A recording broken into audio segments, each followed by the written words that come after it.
seem to care about the quality of life that we take so much for granted, even taking the few minutes necessary to enrol to vote, to have their say in our country's future. That's apathy. So with an election on July 11, don't you be one of those Australians who just doesn't care. At 6 o'clock, enrolment officially closed, but election workers will take several more days to process the additions to the rolls. According to Newcastle Electorate Returning Officer Ian Jones, the advertising has already proved to be money well spent. We've never had an advertising campaign like this before, and it's been highly successful.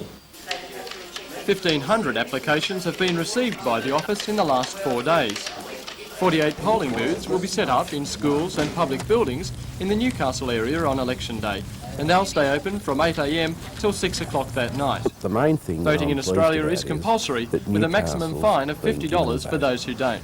However, if you've missed out on enrolling, there are some exceptions. If they're enrolling for the first time, will not be able to vote, and they will be advised accordingly. People who are enrolled elsewhere will either have the option of having an absentee vote if they were enrolled in New South Wales, or if they're enrolled outside of New South Wales, they can have a postal vote for their former address.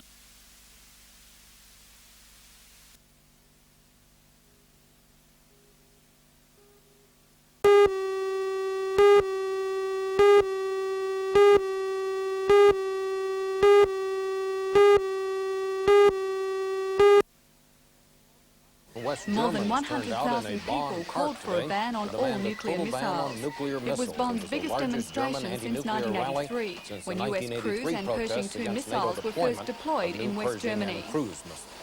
Meanwhile, police in South Korea have hurled tear gas and charged thousands of people demonstrating near the city's Roman Catholic cathedral. About 300 to 400 dissidents took refuge in the cathedral 5 days ago, and the church has given them protection. The church says it A will large protect crowd them gathered to as long show as their they're on support for the cathedral group grounds, when the catching police moved demonstrators in and and riots broke by out. surprise. And in Poland, thousands of police have poured into Warsaw to prevent possible demonstrations during a mass by Pope John Paul tomorrow. During his visit to Poland, the pontiff has voiced strong support for the outlawed Solidarity Union. Hundreds of thousands of people are expected to attend tomorrow's mass. Harmless long shot of something else.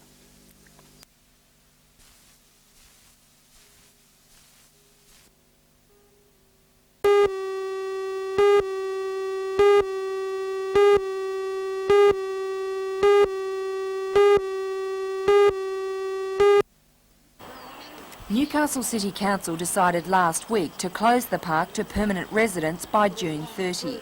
The decision follows new state government legislation which aims at legitimising the position of permanent caravan park dwellers. The legislation, however, appears to be having the opposite effect. Because of its stipulation that park owners have 3 years to bring existing parks up to scratch, many are making their premises tourist parks only. By doing this, they avoid spending the extra money involved in upgrading. This week, the newly formed Stockton branch of the Caravan and Campers Association will officially complain to the Newcastle City Council, to the state member Arthur Wade and local government minister Janice Crozio.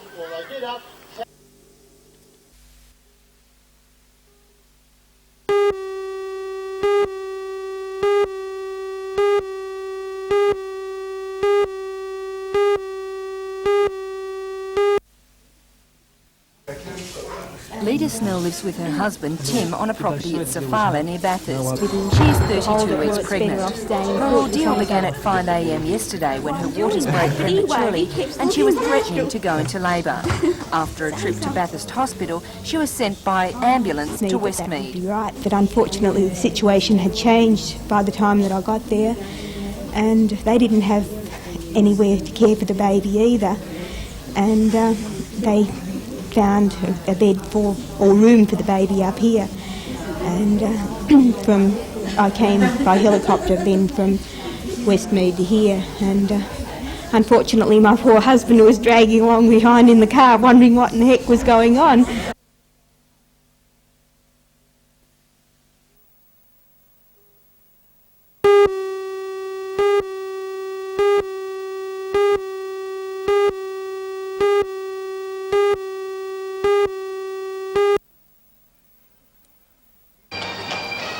With dark clouds looming above, the parade, led by the mounted police, slowly made its way from Pacific Park to the shopping mall.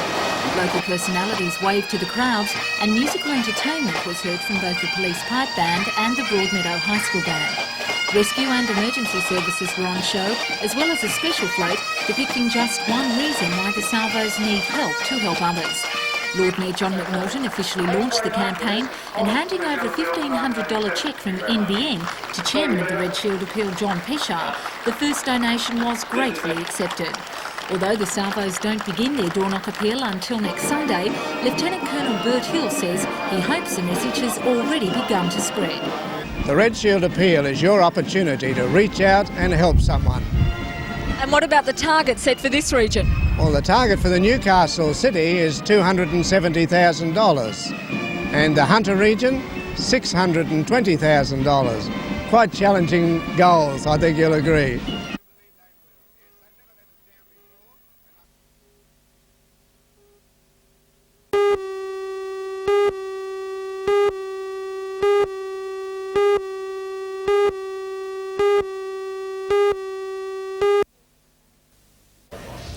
Mr Walker was on the Central Coast today to open a new housing estate at Buff Point.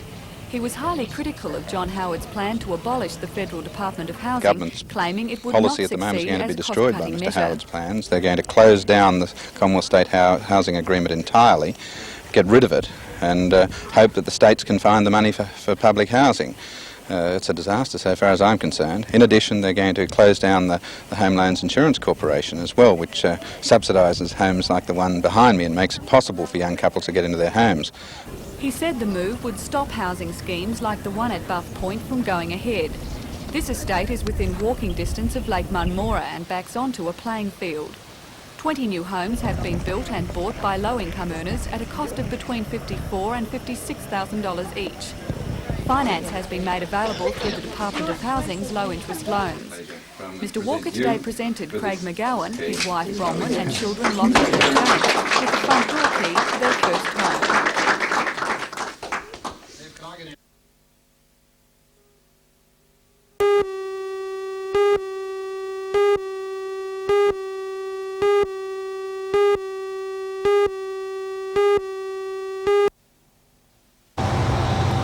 It's not the use of radar which has the National Safety Council upset, but rather where the radar is used. The Safety Council's Deputy Director Laurie Nicholson claims radar traps are being placed in locations which guarantee maximum revenue, rather than catching motorists who are driving dangerously. It's shown that most of the fatalities are occurring on country roads and highways, and yet most of the radar traps are in the suburbs where there's a nice open road and where motorists are liable to exceed some arbitrary limit and where they're more easily fined. In the present situation, do you think there's a danger of drivers becoming cynical about radar, regarding it as a revenue raiser, and therefore missing the whole road safety message? I think what the police are doing are undermining the various road safety programs by both government and private organisations that are going on in the community. If the public gets cynical about police objectives in the revenue-raising side of the radar campaign, then obviously it'll discredit all road safety campaigns. The inspector in charge of the highway patrol in this district declined to appear on the news to comment on Mr Nicholson's claims. He did, however, confirm that the speed-minded alarms on radar units are set at 66 km/h in a 60 km/h zone. But he said it was up to the ethics of the individual officer to consider other factors in deciding which vehicles are pulled up.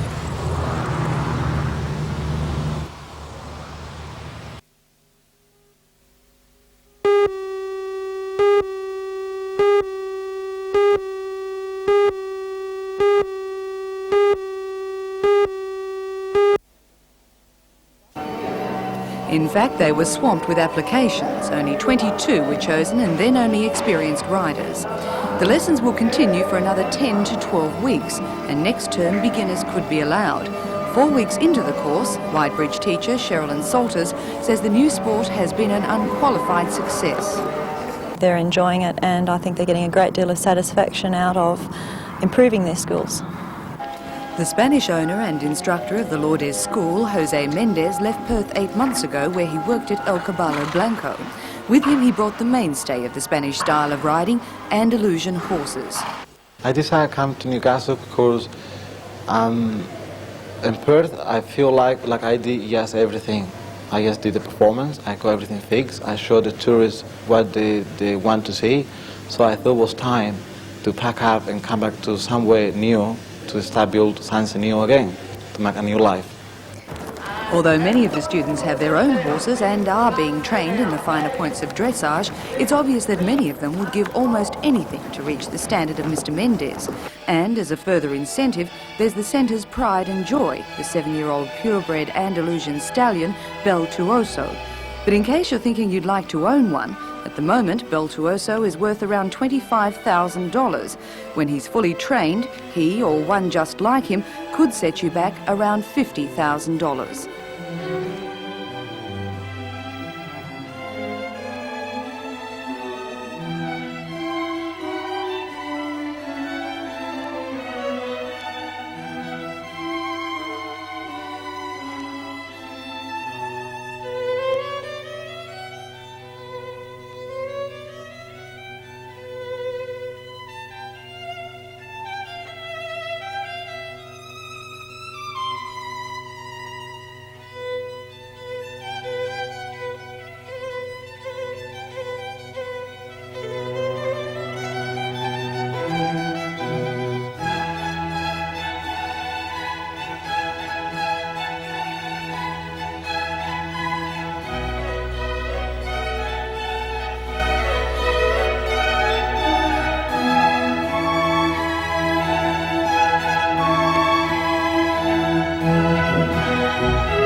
The ordeal began for Leader Snell and her husband Tim from Safala in the Central West on Sunday when Leader's water broke in the 32nd week of pregnancy.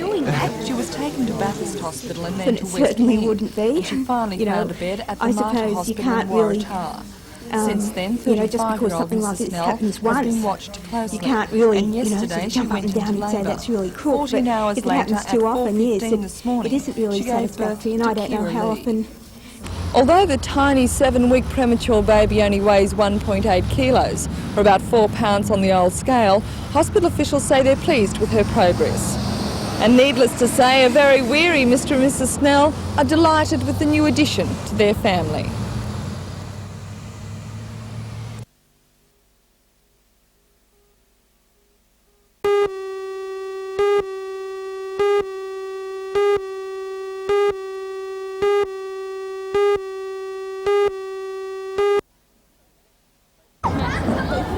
Nathan Oliver is a Year 8 student at Mount View High School in Cessnock. On Tuesday, he and his father travelled with 2 busloads of Cessnock fans to watch New South Wales play Queensland. To the side with a In the crush touchdown out after the wide. game, Nathan was separated The from his decider father is set for and Lang his Park school on football July mates. 15. His father assumed he was with his coach, while the coach decided he must have stayed with his father.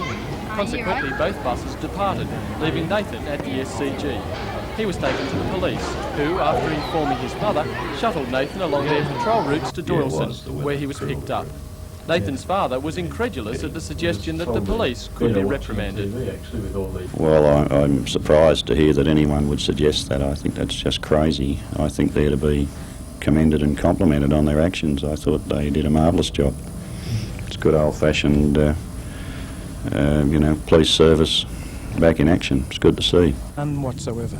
Later this afternoon, however, Police Minister Paciullo denied that there would be any official inquiry into the police action. He said he certainly would not criticise their deed. There was none, and as Minister I would be absolutely appalled if a police officer, in the conduct of what is their, I think, very clear indication of their care for the whereabouts and the safety of an individual, as a result of that conduct, they should be nothing else but commended and thanked, and I intend to do that. And the young man who started it all by missing a bus can't see what all the fuss is about. Well, I always thought I can always find a policeman around here sooner or later.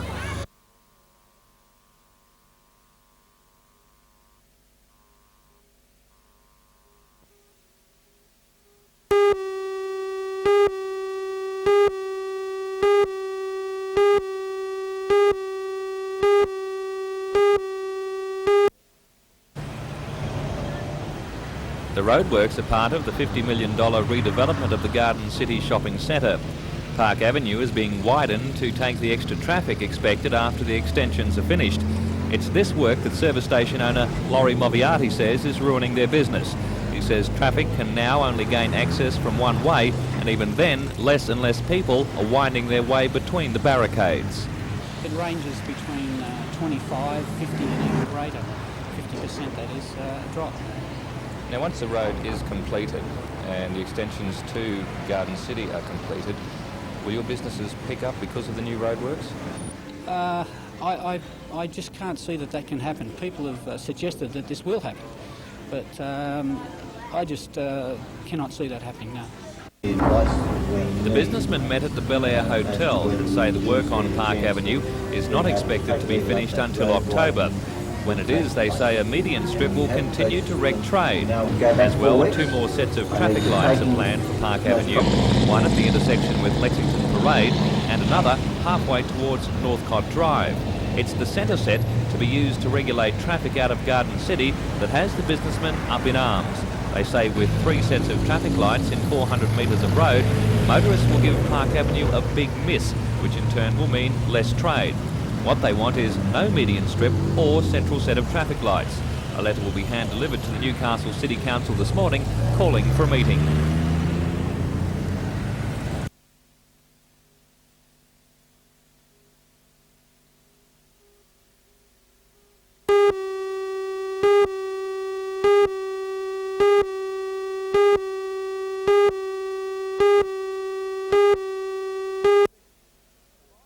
Smith. The Slides on Australians Smith. needed their win last night after losing the first test in Canberra on Tuesday night by 10 points. At half-time, there was nothing in it, as the Big East led the Boomers 39-37. With Australia looking at another possible loss, their experience started to show through and they began to draw away. There was only a handful of points in it with a minute to go, but instead of letting the match slip away like they did in Canberra, they consolidated and ran out victors 87-80. Puts a couple to the ground there. Ryan Carroll. There it is! Full time! Australia 87, the Big East 80, and the Wang Challenge is all square. 1-1. What a game!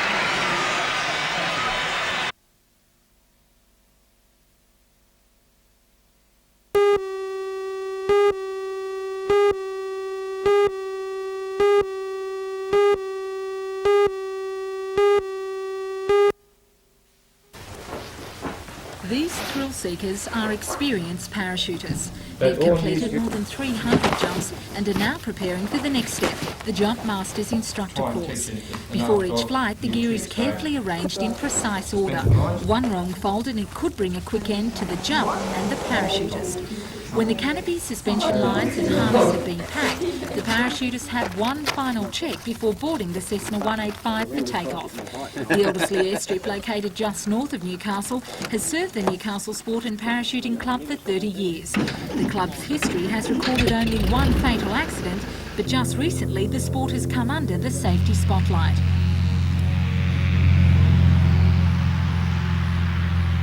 In the last month, 4 Australian parachutists have been killed in separate accidents, 2 south of Sydney and 2 in Victoria. Reports just released say that the equipment was safe and airworthy. The fault was that of the parachutists. According to those reports, not one of those students or one of those parachutists followed the recommended emergency procedures or drills. And what are those drills? Well, if anything happens with your parachute, while you've got plenty of height, and a student will normally exit an aircraft from 2,500, 3,000 feet. And the drill is, if something does go wrong, while you've got plenty of height, is to act with your emergency drill straight away or as soon as possible. These parachutists say you don't have to be mad, but it helps. and when you're jumping from heights of 12,000 metres, the sky's the limit. The parachutists say they know the dangers involved, but for thrill seekers like Paul Stanley, it's all part of the search for that unforgettable feeling. Just exhilarated, you're flying. You're like a bird. You really are. You can't describe it. I've tried lots of times with people, but you've got to do it yourself.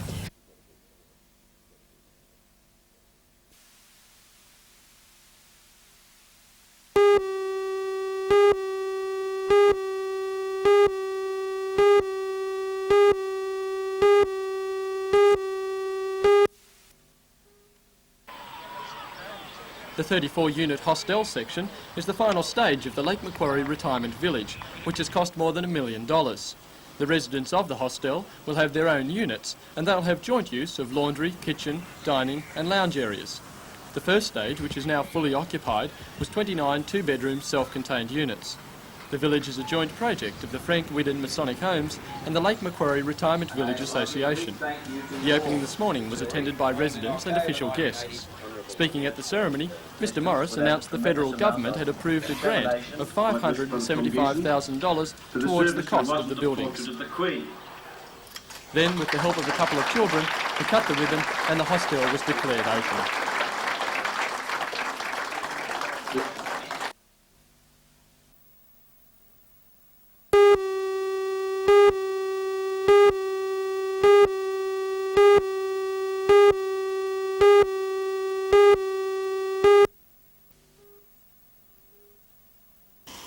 The bunyip lives in the dismal swamp, in the heart of the desolate land, where he waffles and whomps as he wriggles his humps with the beat of a one-man band. Catherine Farrer has written poetry since she was 12 years old. Her Boomerang anthology brings together a selection of verse penned over the years. Catherine worked as a journalist on country newspapers during the 50s and 60s, a career she says few women then embarked on. A reference from the Advocate Press describes her as conscientious, efficient and an excellent reporter, but her lot was not without its ups and downs. There used to be lots of grumbling and lots of ridicule and that kind of thing, because I was in the vanguard of women doing that kind of work. Did you have any bad run-ins? When anything went wrong in the printing, such as running out of ink, for instance, and not being able to produce the paper on time, there was always some way of blaming me for it. Did you have any bad run-ins? Where does the inspiration for your poems come from? I really don't know. They just come. just come out of the air. The rattling chains are real at the harbour side, and the sound of other chains still lingers there. The cry of gulls recalls those other cries, forever echoing on the waters, where the lash once fell upon despairing forms, blind in the noonday glare.